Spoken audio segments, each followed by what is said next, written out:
Exercice 56.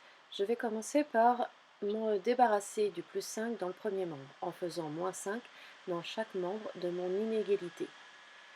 Après calcul, j'obtiens 6x supérieur ou égal à 4x moins 6. Faites attention au calcul avec vos nombres relatifs. Puis, je me débarrasse du 4x dans le second membre, en faisant moins 4x dans chaque membre de mon inégalité. Après calcul, j'obtiens 2x supérieur ou égal à moins 6. Il faut que j'isole le x, donc je vais diviser par 2. J'obtiens alors x est supérieur ou égal à moins 3. Je place le 0 sur ma droite graduée, je place le moins 3, tout en n'oubliant pas de mettre ma flèche. Je vais colorier tous les nombres qui sont au-dessus de moins 3, et comme mon inégalité est large, je vais faire un crochet qui va fermer mon ensemble et indiquer que l'on peut prendre la valeur moins 3 pour x.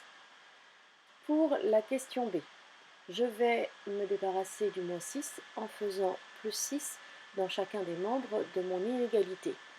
Après calcul, j'obtiens moins 5x strictement inférieur à moins x plus 10. Je vais enlever le moins x dans le second membre en faisant plus x dans chaque membre. Après calcul, j'obtiens moins 4x strictement inférieur à 10. Il faut que j'enlève le moins 4 devant le x. Il va donc falloir diviser par un nombre négatif. Il va donc falloir appliquer la règle où le sens de l'inégalité est changé.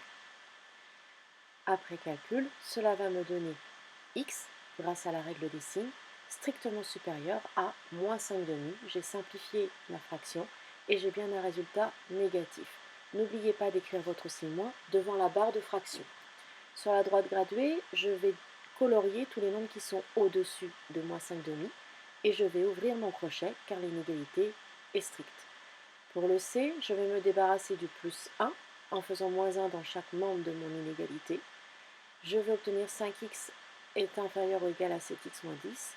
Je me débarrasse du 7x en faisant moins 7x dans chaque membre.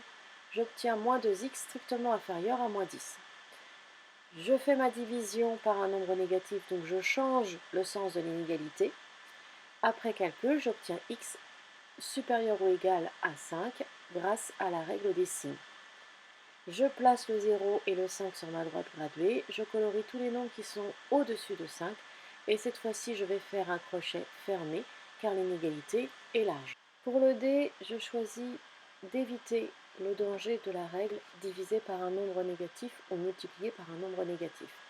En faisant plus 8 dans chaque membre de mon inégalité, je sais que je vais obtenir une quantité de x positive. C'est ce qu'on a vu en classe avec les deux méthodes pour résoudre une inégalité. Je vais donc obtenir 1 est strictement supérieur à 13x moins 3. Je me débarrasse du moins 3 en faisant plus 3 dans chacun de mes membres et j'obtiens 4 strictement supérieur à 13x. Pour enlever le 13, je vais diviser par 13 chaque membre de mon inégalité et comme j'ai divisé par un positif, le sens de l'inégalité ne change pas. Sur ma droite graduée, je place le 0, je place le 4 treizième qui reste forcément en fraction puisque l'écriture décimale n'existe pas. Je colorie tout ce qui est plus petit que 4 treizième et j'ouvre mon crochet.